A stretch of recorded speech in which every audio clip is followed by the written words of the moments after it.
ரிஷபராசிக்காரங்கள் 2026ஆம் ஆண்டு வியாழக்கிழமை அன்னைக்கு பிறகுது உங்களுக்கு எந்த மாதிரி இந்த ஆண்டு பலன் எப்படி இருக்கும் அப்படின்றது இந்த ஒரு வருஷ கால பலன்.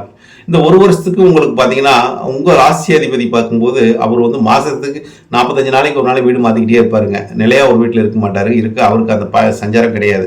ஆனால் உங்களுக்கு நிலையாக இருக்கக்கூடியது பாக்கியாதிபதி வரக்கூடிய தொழிற்சாலை சனி பகவான் அங்கே தான் இருக்க போகிறார். லாபத்தில் தான் சனி பகவான் ரிஷபராசிக்கு சஞ்சாரம் செய்ய போகிறார். ஆனால் குரு பகவான் பாருங்கள் 2ஆம் இடத்துலேருந்து 3ஆம் இடத்துக்கு உச்சம் பெறுகிறார்.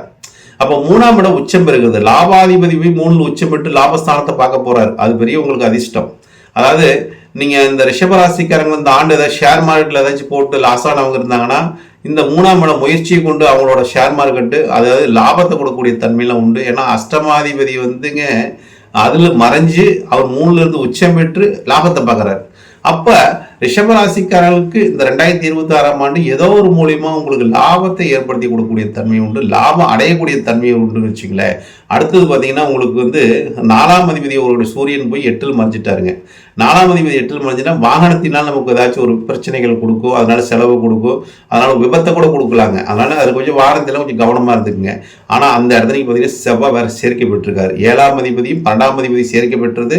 அதாவது ஒரு மாரகாதிபதி விரையாதிபதி சேர்க்கப்பட்டு 8 அஷ்டமத்தில் இருப்பது அவ்வளோ சிறப்பு இல்லைங்க. ஏன்னா பாவ கிரக அஷ்டமத்தில் தான் யோகம்னு சொல்லுவோம்.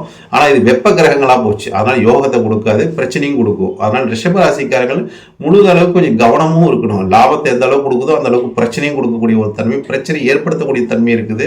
அதனால் இதில் கவனமாக இருக்கணும் ரிஷபராசிக்காரங்கள். 2026ஆம் ஆண்டு முல்லாவே உங்களுக்கு அதாவது தெய்வ அனுகூலம் என்று பார்க்கும்போது சனீஸ்வரம் தான். சனீஸ்வர பகவானை நீங்கள் பிடிச்சிக்கணும். சனீஸ்வர பகவானை பிடிச்சிக்கிட்டு அடுத்து சனிக்கிழமை பெருமாள் வழிபாடு என்று செய்வது இதை வந்து உங்களுக்கு சிறப்பை தருங்க.